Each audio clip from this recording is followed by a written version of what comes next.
Hey, what's up everybody? How you doing? Tyler here, and we're going to be doing the Q&A today. Last week I did a video and we talked about some more DC news and asked you guys to submit some questions, and that's what you did, so we're going to be discussing them. Always appreciate it. It's always fun. I love hearing you guys' feedback and your comments and your thoughts on things, so that's what we're going to be delving in today. And actually the first question is kind of going to have to deal with the content of that last video, so let's get right into it.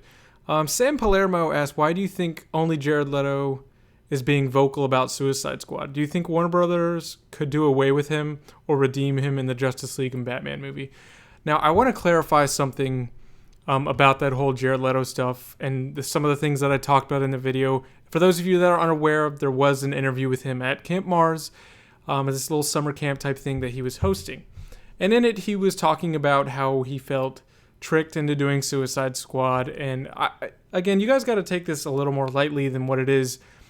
These were things that he did actually say, and I know people are saying that it's getting blown out of proportion or it's being taken out of context. I wouldn't take it all like super seriously what he did say, but he said that he felt like he was pitched a more artistic movie than what they saw, and that when they asked about him being able to rock climb and do dangerous activities, he said fuck him. And the big controversy was the fuck him comment, as in to Warner Brothers. But guys, it's not really a big deal. I didn't report that out of context. A lot of people didn't report it out of context, but there were plenty of places that were getting a lot of traction claiming that Jared Leto has choice words for Warner Brothers, says fuck you or fuck them kind of thing, as in to say that he was saying fuck you for cutting me down from the movie. It was nothing like that. It was just kind of a jest. It was lighthearted. He was like, fuck him, about not being able to rock climb because he's still going to do what he wants to do.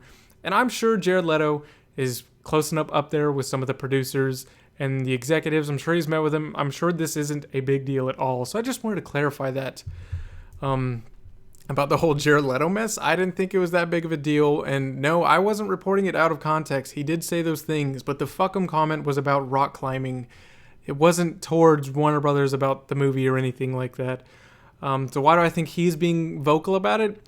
Because I do think that he was probably pitched something very differently, like he said, that it was a little more artistic, and that he said that he had basically filmed enough to do an entire Joker and Harley movie. And I think to know that you put in so much work into a performance that we're not even going to get to see all of it, and to feel like nobody is seeing what I was able to offer, really. I think that's why he's being really vocal about it. You know, a really good example is that I'm sure that he had multiple takes, and this is a pretty common thing for actors to do, that they do multiple takes and they choose what they feel is best for the movie. I know Jesse Eisenberg, he was really big with improving on Lex, and even in the behind the scenes, you'll see him say certain lines that were delivered totally different than what we saw in the movie. And I actually think I liked some of what I saw more in behind the scenes. And a good example for Jared Leto is that the very first teaser trailer that they released, they showed him doing the "I'm just gonna hurt you really, really bad." That cut from the trailer is actually a different take than what was in the movie. You can see that. I've seen GIFs of it. I've seen a video comparing the two. And I gotta say, I like the trailer version better because that's the one where he gives the smile. And he doesn't give the smile in the version in the movie. So it's just things like that where I think he felt like they cut down or chose wrong things, and they definitely cut out a lot of meat between Harley and Joker, and that's unfortunate, but, do you think Warner Brothers would do away with him? No, they're not going to get rid of him. I just think he's got to be a little careful about the things he's saying, but I don't think the fuck them comments were really too big of a deal. And could he be redeemed in Justice League or Batman? I don't think he's going to be in Justice League. He doesn't need to be. The Joker doesn't belong there. Totally unnecessary. But as far as Batman, I'm not going to be surprised if the Joker is the main villain in the Batman movie, but I'm kind of tired of seeing the Joker in the Batman movies. I want to see more of Jared Leto. I want to see more of the Joker, but I don't want the very next Batman movie to be one with Joker. Let's do somebody different. Let's do something fresh. Let's do the Hugo Strange Arkham Asylum storyline, or, Court of Owls. That's a big one I want to see. You can actually see my top 5 Batman stories that I wanted to see adapted. That's another one of my videos. And I tried to stay away from Joker stories, and I get it. He is the enemy of the Joker. I just kind of want to see something different and a little more fresh. So moving on, who do you think and who would you want as the 7th Justice League member? Green Lantern, no question. It needs to be Green Lantern. End of story. As for who could play him, I don't know. I remember getting really excited when I knew that Warner Brothers had been meeting with Chris Pine. I think a lot of people would have loved him to be Green Lantern, myself included, but it didn't happen. How can you have an alien invasion in the Green Lantern sector without them being aware or involved? How would they get away with that? I don't know. Cast Shazam, Hush, and Jason Todd in the DCEU. Shazam's a tough one. I know I've seen people throwing around, like Zac Efron, the fan arts of him. I'm not totally against that one, but that's a pretty difficult one to cast Shazam. Just no wrestlers. I know like John Cena is a popular one for some reason because of The Rock. He's a wrestler. No wrestlers. Let's get a real actor, someone that can bring a lot of fun and a great performance to it. Hush, Matt Damon. I think he'd be perfect for Hush. And Jason Todd, this is a pretty popular choice as well, but I'd say Taron Egerton from the Kingsman series. I really like him. I think he has a good look, and I think he can pull off the attitude that Jason Todd needs. I think he can do the arrogance and kind of be that asshole. He's a loose cannon. I think that's something Taron Egerton could do pretty good. Who is the best character in the current DC movies? I say Deadshot. What do you think? That's a tough one to argue, not going to lie, because I absolutely love Deadshot, but man, I'm a Superman guy. I'm so for Clark, and we've already gotten Man of Steel and Dawn of Justice, which I will argue forever that Dawn of Justice is Superman's story. It's his villains, it's his supporting characters. It's about the world reacting to him and how he's dealing with that. So for now, I still gotta go with Superman because I've liked his struggle so far, although I don't want to see him struggle anymore. I'm curious of exploring this Batman. I like that we got teases of him, but Deadshot, I'd say, is easily the best out of Suicide Squad, and I'm a little tied for Deadshot and Batman around the same. I think that Will Smith brought a lot to Deadshot. I think he did a great job, and he was a hilarious character. I thought he had a lot of attitude, and I really liked it. Why haven't you given us a tour of your room? This room here, my little movie room. I'm kind of waiting. It's something I've been wanting to do. That's a cool little project that I've been wanting to get to, but I'm waiting. I want to get a lot of really cool stuff so I can really show it off and just share with you guys. That's something I've been wanting to do. And you can see I got a bunch of like statues and figures behind me with the V mask, some Watchmen statues, and something that I actually got that's newer is I got the Dawn of Justice Superman hot toy, and I got a custom head sculpt for that. And over here I got some Batman and Hobbit statues, and also you can't see it, and I'm waiting to kind of show this to you guys, but I've got an awesome Luke Skywalker lightsaber prop that I got to make, extremely high movie quality with an Empire Strikes Back poster, and I'm waiting to get something else to go along with that. So I've been waiting to get some goodies that are on the way, and once I get my room complete, then I'll feel good about showing it off. So it's just kind of been a waiting game with everything. But I am going to be doing a room tour eventually, pretty soon, hopefully by the end of the year. That's something that I want to get to. Moving on, giving an educated guess, is it fair to say that The Flash could be the highest grossing DC solo film due to the massive social exposure the character has had recently? TV show, animated movies, casting director, in general, good news. I'd say that's very possible that Flash could be among the highest grossing, certainly of what we've had so far. I don't think Suicide Squad is going to top. Definitely not Dawn of Justice. It may top Man of Steel, but Flash is still a while away. That's 2 years. Justice League could set the bar pretty high if it really delivers. And even Wonder Woman. Wonder Woman's got a lot of buzz going for it. It's the first female superhero that's really going to be taken seriously on the big screen. So that's going to be some big competition there because that's got a lot of buzz going around it. But as far as like what Ezra Miller is going to be doing with the Flash, if it's a Flash movie, it captures the spirit and it's a really fun with lots of drama and all the great, more sci-fi type elements for the Flash, and they can do it really well. If they make a great Flash movie and they do the character of Barry Allen justice, hell yeah, I could see it being a pretty popular movie and being probably in the top 2 grossing DC movies. Just because of the nature of the character and how fun he can be and how visually pleasing the Flash can be. So that's something I'm pretty excited to see if it does happen. I think it's definitely going to make a lot of money. And I think after Justice League, for sure, we'll get a better gauge for the general audience's excitement for Flash. And I think he's going to be a big favorite. I think Flash and Cyborg are going to be big favorites coming out of the Justice League movie. Do you think since the DC cinematic universe hasn't been as good as people were expecting, I think that's fair to say. It's mixed, unfortunately.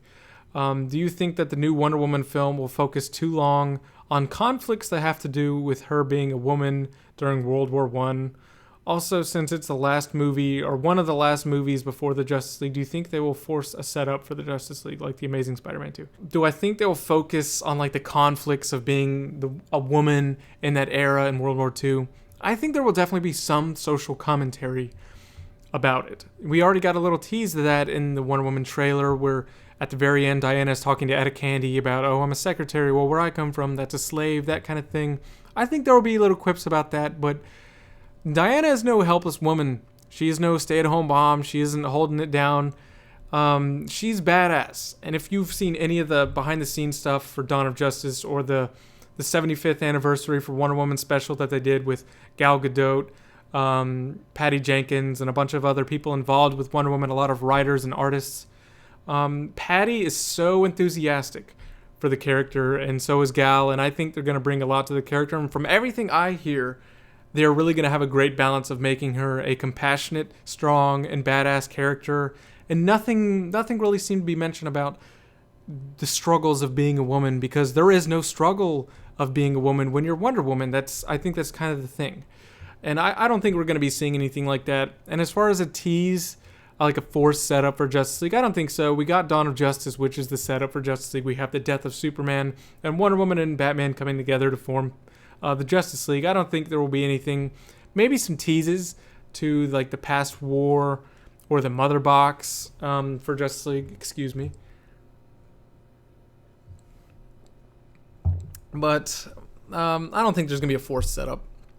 And what is my favorite non-comic book movie?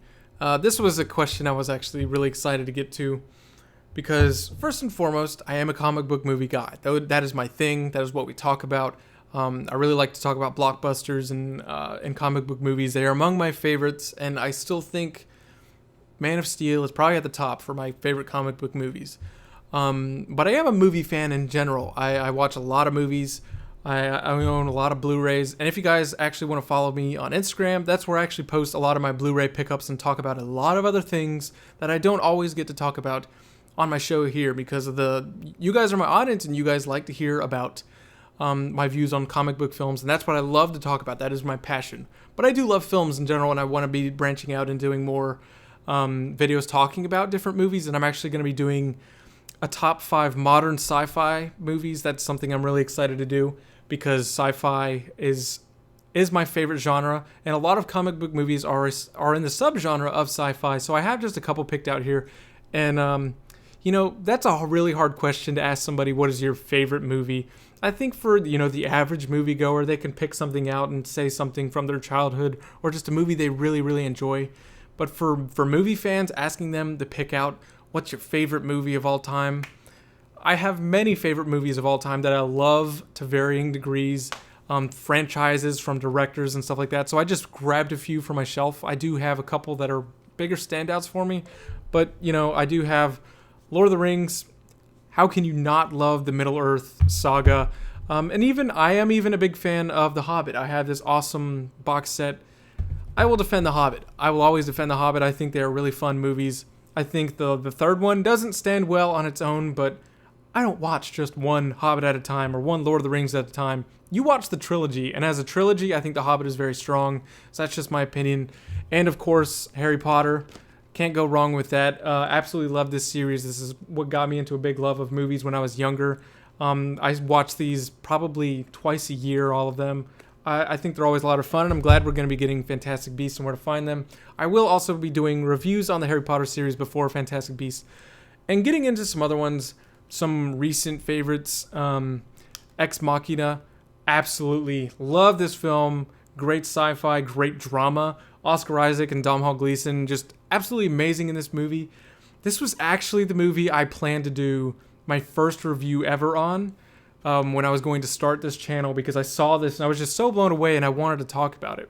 This was before I had any videos up at all. I just had the idea that I was going to do this channel, and I got to trying to talk about this movie, and I just couldn't do it. I couldn't form just cohesive sentences or review of everything in a formulaic manner. And I almost gave up and didn't want to start my channel. And I actually kind of got the groove of it going forward. And I actually take, like, if I'm doing a review, I'll tend to do like some show notes of things, so I have topics and points that I know I need to hit. But this was like something I really wanted to talk about, and I was trying to talk about it off the top of my head, and it was just not fucking working, and it was really disappointing, and it was a really low point. And I was like, I don't think I can do this. I don't think I'm going to be able to do this YouTube thing and talk about movies, but I'm glad I've kind of found my stride, and I love doing reviews. And I will probably give some really great thoughts on this another time, but because I'm doing a bunch of other movies, this is probably among my favorite right now for some dramas. And of course, David Fincher is among my all-time favorite directors. Love everything of his. I've been going through his body of work recently and actually just watched Seven for the first time, which I really enjoy. Fight Club, Gone Girl, really love Gone Girl. But among his favorites, my favorite of his has got to be The Girl with the Dragon Tattoo. This just blew me away. I didn't know really anything about it. I knew that Elizabeth was like a hacker, and that was the only thing I knew about the movie, was this chick with like the shaved head and the mohawk, and that she was a hacker, and that was it. But as soon as I found out that there was a version of it by David Fincher, I love everything he does. So I absolutely love this movie. Great suspense, a great mystery thriller. If you guys have not seen this version of David Fincher's, you got to check it out. And I really like David Fincher's more recent films, his modern films. I think he's taken on his own style. Like if you watch Seven and then you watch The Girl with the Dragon Tattoo or Gone Girl or even Zodiac, there's a slightly different visual style to them, and I like that he has found his stride with the way his movies look now. Not that they look bad then, but he just has a great style to them, and they're very distinct. I can watch a movie and know that that's a David Fincher film. I think his worst film, though, is easily Alien 3. And this is easily, this goes back and forth between my number one film all the time, Empire Strikes Back. I do have an awesome steelbook of all the Star Wars movies. You can't go wrong with The Empire Strikes Back. Like I said, I have a little mini shrine going over here behind me of The Empire Strikes Back that you cannot see. I will show it to you eventually, though. Empire Strikes Back. Do I even need to say anything more about this? The greatest sci-fi movie of all time? Don't think so. And getting into these three, these are going to be some movies that actually mean quite a bit to me. These are more pivotal movies in my movie watching career, I guess you could say, that have really meant a lot to me. They mean a lot to me personally. They helped me out a lot through low points in my life.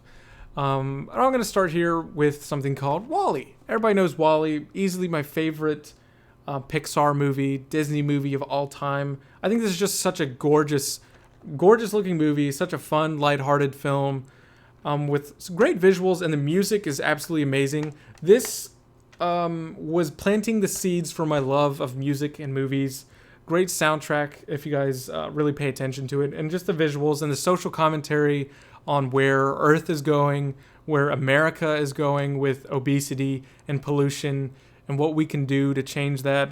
I think it's a great message and a great film. It still kills me how short it is sometimes, but that's just how kids' movies are. But this is an incredibly smart movie, I also think. So if you guys haven't given WALL-E a chance, you gotta check it out. My favorite animated movie, and this is one of my favorite dramas. Her. I have this on Steelbook. This was a ridiculously expensive Steelbook, but it is up there for my favorite film, so I had to own it. I'm very weird with the films that I own on Steelbook. They have to mean a lot to me usually. So this is one I could not pass up, with Spike Jonze and Joaquin Phoenix. Absolutely love this movie, and a lot of people can think it's a little strange with the whole, falling in love with the phone kind of deal, that it's a computer, it's a robot. I can look past that. I get the stigma of that being strange, but for the people that can get past that's not a weird thing. It's not a weird concept within the logic of this movie. I think this is incredibly beautiful, incredibly sad, depressing movie that's going to give you a lot of sad man feels. I remember watching this alone at the theater, and there weren't many of us. I went by myself to go see that movie, and I think it was like the very end of 2013. I went to go see that, and that has also had a scene at the beginning of the movie where I laughed harder than anything else in my entire life in a movie theater, about getting strangled with a dead cat. Was just so unexpected and so out there. I absolutely love it. I think it's a beautiful film. Again, great music by Arcade Fire. One of the best soundtracks totally pieced together by Arcade Fire. Great music in there. And this is probably a movie that means the most to me emotionally. And it's a very controversial movie. I'll give it that. But I got to give it to Cloud Atlas. This has got to be among, it's up there. I just can't bring myself to say that something is my all-time favorite film of ever. But Cloud Atlas is there. And this is the movie that really started why I love movies now. This came out in 2012 or 2013. And I went to see this in the movies. This was the first time I ever went to see a movie more than once. I saw this movie 6 times in theaters. Absolutely love it. It's an emotional roller coaster, has a lot of moving parts, has like 6 stories going on inside of it that if you try too hard to piece them together, you're going to kind of miss the point, because that's not the point, is to piece them together. And I remember watching the extended trailer for this on YouTube that Warner Brothers put out. This is done by the Wachowskis, who did The Matrix. And it's got Hugo Weaving in it, a lot of great actors, a lot of classically trained people, Tom Hanks, Halle Berry. Absolutely love this movie, and it's got something, I think, for everybody. It's got a sci-fi story in there, a comedy, some thriller. It's got so much going for it, and I think it's a really beautiful film, and it's got one of the best soundtracks ever. This is the movie that started my absolute love for really paying attention to sound design and a soundtrack in a film. That is the movie where I really paid attention and absolutely love the soundtrack, and I think it's a gorgeous movie. But it means so much to me because I was at a very low point in my life, going through a big depression, and seeing that movie just gave me a totally new outlook on life, a new appreciation for people, for life. And, it can sound a little corny, but I really think that movie saved me at a certain time. And so I'm very appreciative for that movie. It's not for everybody. You either get it or you don't. It's a love or hate kind of deal. But I love it with everything inside me. So yeah, that's a very important film to me. Those are just some of my favorites. And of course I love classics like Jaws, Jurassic Park, and Aliens, anything by Ridley Scott I absolutely adore. But I just had to grab a few and talk about them. And I know that kind of went on, but that's something I wanted to talk about. We're going to move on here. Do you think Christian Bale was the better Bruce Wayne, or was it Ben Affleck? I still absolutely love the Dark Knight trilogy. I love Christian Bale's performance as Bruce and Batman. I think we've clearly gotten more of Christian Bale, so it's really hard to gauge. While Christian Bale was able to bring something very specific to the Bruce Wayne character, and he fit amazingly in with Christopher Nolan's view of the Dark Knight, Christian Bale would kind of stick out, I think, in a movie like Dawn of Justice. So I'm going to go with Ben Affleck just because I think he pulled off a great balance of providing this realistic take on him, but also it's comic booky. I think it was a very comic book Bruce Wayne, and I really liked it, but I still love both iterations, and maybe my views will change once we get a standalone Batman movie, but that's where I stand now. Anyway, moving on, had to sort through a bunch of these, just reading comments. Have you ever considered doing a video on your favorite comics and recommendations for comics as well? If you can't tell, I got multiple bookshelves here filled with graphic novels. I don't really collect just comics. I wait for collected editions and trade paperbacks and graphic novels. I have thought about it, but I don't know, because this is a channel dedicated to talking about movies. I love film, and I do love those stories, and those characters mean a lot to me. I bleed DC. I've thought about it, so it's kind of up in the air. I could definitely do like a top 5 favorite graphic novels for my characters that I really enjoy. So there's that, but I'll have to see, because this is a channel dedicated to talking about movies. Granted, they are a lot of comic book movies, so we'll see. I'm open to it. Who would you like to see direct Man of Steel 2? Off the top of my head, J.J. Abrams, Brad Bird, George Miller. I think those are all very solid choices, but there's a part of me that would like to see Zack Snyder continue what he's doing with Superman, but I kind of want to see Henry Cavill as Superman under the direction of somebody else. And I think JJ or George Miller or even Brad Bird could really capture the spirit of Superman and what he needs to be now. We've gotten the struggle of Superman. We've seen him struggling and trying to cope with what he needs to be. And I think we got the moment of him choosing that he needs to be Superman at the end of Dawn of Justice. So I want to see Superman in all of his glory come Justice League. and I want to see a different director handle it because I don't know what Zack Snyder would do going forward. But I'm gonna have to gauge that after Justice League. But J.J. Abrams, Brad Bird, and George Miller easily my top picks to do it.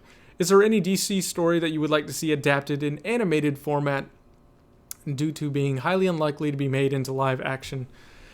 Granted, we're going to get a little tease of it with Justice League Dark. I love Constantine. I love Swamp Thing, so I'd like to see more of them. And a story that I don't know that will ever make it into live action, but I think the seeds may be there. My favorite graphic novel series that I'm actually rereading right now has got to be Superman New Krypton, where he actually brings Kandor back from the Brainiac bottled ship, and now there's 100,000 Kryptonians back on Earth. They bring General Zod out of the Phantom Zone. They're starting their world over again. That's a really phenomenal story. That's something that would be cool to see in animated. They could do it as a sequel to Superman Brainiac, which needs to be live action. But I don't. There's too much going on in New Krypton, I think, to ever make that into live action, unfortunately. So that's where I would probably do. And a good Court of Owls, man. I saw the Batman versus Robin, which was like the Court of Owls story from New 52. Man, that animated movie just so incredibly subpar. I don't think it did any justice for, the Court of Owls storyline. I was really disappointed with that. So if they could redo Court of Owls, that'd be fantastic. It's never going to happen, though. I have a quick question. How do you feel about Nightwing, or like his recent story with the Owls and Agent 37? Love Nightwing. Think he's an incredible character. I think because we have a history, a 20-year-old Batman in the movies, there's a chance of seeing Nightwing in the movies. I'd be down for that, but I'd like them to maybe change the dynamic a little bit. This is a Bruce who's kind of lost a lot of the relationships with people in his life. And so if we got an estranged Nightwing and estranged Dick Grayson to Bruce, like he doesn't want much to do with him anymore, that'd be a cool dynamic. I love Nightwing's story in the Court of Owls. I think it's really great. He's a great character. Maybe I missed a video about this, but what did you think about the Killing Joke movie? I personally hated it. I didn't hate it. I really liked the second half, like a lot of people did. That was just like a straight up Killing Joke adaptation. And I think the first half was just kind of out of place. I didn't think it was bad. And spoilers, I didn't mind the Bruce and Barbara sex thing. I didn't think it was that big of a deal. It's an Elseworld animated story, not related to anything else. I just thought it was kind of strange because how does Dick Grayson factor into any of this? We know that he had Robins because there was like a image of the Jason Todd killed. So I just think it was kind of out of place. And I thought the villain that Batgirl was going after was just cringe. Like he was so cheesy, and they made him look like Space Dandy, like the anime. He looked like fucking Space Dandy with that weird ass hair. It was like it kind of tried to have so many throwbacks to the animated series, I felt like, with Bruce Timm doing it. But I really liked the second half. I didn't hate it. I just feel like it's dumbed down. I think a lot of the Batman animated films are dumbed down from what they are in the books.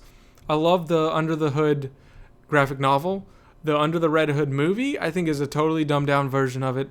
I don't really enjoy it. I think the only Batman animated movie to really get it right was The Dark Knight Returns. I think they did a lot of great things in those two animated films, and I think part of it is that because they got to split it into two, and they got to tell a better, more cohesive, smarter story in there. But The Killing Joke, I really like the ending with Joker and Bruce. The fact that it's really the first time that you get to see them have a normal conversation without trying to fight. I think there were a lot of great moments, and I think the performances were great. Kevin Conroy just seems so stoic, I guess, throughout the whole thing, but I think Mark Hamill did a great job, so I don't think it was that great. I don't think the Killing Joke story is that great to begin with. I think it's pretty good, and I think it has important moments in the Batman's history, but I don't think the story is the best thing in the world. Alan Moore has done better, but you can only do so much with a 60-page story. But I think it was okay. I think The Killing Joke was okay as a movie. Say I am boss of DC Warner Brothers. How do I change the DC movies? And which actor do I cast for Shazam? Already talked about that. Good work. Take care. From Waz from England. How would I fix the DC movies? I think the executives have already taken action into doing that with appointing John Berg and Jeff Johns to lead the DC films. That's something that has gone into effect after Dawn of Justice. And I don't know what more you can do other than getting a movie suit like John Berg and combining someone with the experience that Jeff Johns has with producing a lot of DC television, with all the writing he does, with being the chief creative officer and now the president of DC Comics. He is the creative mind, and we have the suit. We have the guy, the executive businessman, John Berg, and then we have Jeff Johns, but I think is going to be a nice balance. And I think what more can you do other than bring in the chief creative officer and president of DC Comics, who's a huge fan and an awesome writer, and he's even writing these movies. I don't know what more they can do, but I'm pretty okay with that decision. Moving on, which DC movie would you like James Gunn to direct and why? Shazam. I think it's totally up his alley. Or Green Lantern, for obvious reasons that he handled sci-fi pretty good in Guardians. I wouldn't like it to have the same tone as Guardians, clearly, but I think his style and his tone fits better for something like Shazam. Definitely that. Which upcoming superhero movie do you feel is the most unnecessary? Every movie is unnecessary. We don't need any movie. So I can't really say that any superhero movies are unnecessary. Okay, moving on. Is Warner Brothers relying too much on test audiences to shape their movies or misinterpreting the feedback? I've been to a few and know PR people who conduct them, and they privately question the consistent effectiveness. You know, every studio does that, unfortunately, that they do all these test screenings. As far as, I know the rumors of them showing multiple versions to different people at the same time for like Suicide Squad. Are they relying too much on test audiences? It depends. Who are these test audiences? They should be a random pick of people, not total fanboys, not, people who are going to hate the property. But I think it's a good, litmus test of where you need to steer a movie. I know it worked out really well for Mad Max Fury Road and plenty of other movies that turned out great because of how they tested with audiences. And I know Dawn of Justice, it tested super well with audiences. They wanted the ultimate cut that we saw. That's the version that they tested, and that's not what we got. So it comes down to a lot of different factors of why we get the final product of a movie. It's not just the test audiences. And I'm not going to say they're relying too much. I'd say they're relying on it about as much as any other movie studio is. So do you only buy steelbooks, and what Blu-ray has, in your opinion, the best extra features, the special features? And don't say the easy answer, Lord of the Rings, please. I do buy other than steelbooks, like you guys got to see. I do buy box sets and Blu-rays. I have a whole shelf over there and a bin full of movies. My ottoman is filled with Blu-rays. So I do buy Blu-rays, and I have a pretty good Blu-ray collection. But as far as the best special features, I haven't watched all of the Lord of the Rings ones, but I will say the one I was most blown away by that I watched like all ridiculous, 20 hours of it. It was something stupid that I watched over like 2 days, just a total binge watch, was The Hobbit. I think The Hobbit had an incredible amount of special features and just the content of them. And I know there's a lot of people that seem to think that it's a step down from Lord of the Rings. I think they're just totally different. I think the Hobbits are more stylized and they're more fun. They're not as serious, epic movies, but I think they're great adventures, really fun, great characters. That's just how I feel. I love the Hobbits, but there's this misconception that Peter Jackson didn't care about the Hobbits. He didn't care about them like the way he did Lord of the Rings, which is a huge, just flat out lie. I don't know where they got all this information from, but if you watch him in these special features, that man poured so much work, so much effort, all of the teams putting everything into The Hobbit. It's ridiculous. They were working on these movies up until the morning of their world premiere. That is crazy. Like an hour before the world premiere, they'd be trying to get the final cut of everything perfect for this film. And these movies aren't perfect to a lot of people, but I love them. I love Middle-earth. But I think I'm not saying they're the best movies ever, but I'm saying they had some of the best special features. You guys wouldn't believe the amount of work that they had to do to pull off certain things. Absolutely crazy. A lot of insane technology to do certain things and get certain shots. And yes, Peter Jackson cared a whole lot. He wanted Guillermo del Toro to do it, but once he dropped out, he felt like he had a responsibility to really do these Hobbit movies. Yeah, he didn't want to do them initially. They're a lot of work. It's not because he doesn't like The Hobbit. It's just that doing these Middle-earth movies takes a lot of time, a lot out of your life. He was in the hospital while working on The Hobbit. He was doing a lot for these films, and he really cared about them. And getting to see all the behind-the-scenes stuff with going to dwarf boot camp and all the stunt work and all the behind-the-scenes stuff with creating shots and doing certain things was really incredible. And Benedict Cumberbatch's performance as Smaug, really cool seeing how he did that. So I'm going to go with The Hobbit for best special features. And I usually watch special features for almost every movie I buy. After I watch it, me and my girlfriend will do the special features. I really enjoy them, but The Hobbit is the one that stood out for both of us, for sure. Batman, moving on, blah, blah, blah. How do you feel about Batman's suit in Justice League? I personally thought the Dawn of Justice suit was perfect and didn't need change, but I see from a narrative standpoint, like why they would change it. I don't know how I feel about it just yet. I don't think it's bad. I think the cowl looks really good, but the one picture that we have of it looks a little darker than the Dawn of Justice suit. I'm with you. I think the Dawn of Justice suit was absolutely perfect. I think it's the best on-screen Batman costume. I have the hot toy coming in. I really love that costume, so I was a little, just slightly disappointed that they changed it. But they did keep it in Suicide Squad, so there's some consistency there. But I agree, from a narrative standpoint, it makes some sense that, you know, Batman's going to be going up against an alien invasion. Maybe I should kind of get an upgraded suit that's not 20 years old and beaten up. So I get that, but I agree the Dawn of Justice suit was perfect. Absolutely perfect Batman costume. But there's other reasons, such as, you know, new costume technologies for the designers to create something that's better for stunts and better to act in, stuff like that. So there's other reasons, but it's mostly a creative decision to do for the movie. Do you think Viggo Mortensen would play a great Steppenwolf? Absolutely. Love Viggo Mortensen in the Lord of the Rings movies. But if you look at his body of work, he did a lot of big movies up until Lord of the Rings, and then like A Most Violent Year, and then after that he hasn't really done anything. He hasn't been doing big projects, so I don't know if he would ever even go for working in Justice League, but if they could get him, that'd be awesome. He's a great talent, and I'd like to see him play a villain. Just wondering, do I watch the DC shows like The Flash, Arrow, Legends of Tomorrow, Gotham, blah blah blah, Supergirl? What are your thoughts on them? I really like The Flash. I haven't watched all of season 2. I just hate waiting for a week to watch a new episode.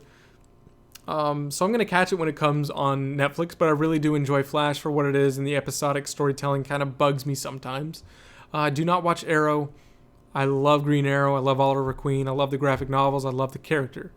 Don't like the show. Just, it doesn't do it for me. I can't get through the first season. I'll watch like 3 episodes and I just can't. I can't do it. A lot of people tell me just to power through it. I can't. I want to see the Deathstroke story arc, and I can't make it through. I'm sorry. Legends of Tomorrow, I felt like was a little too cheesy.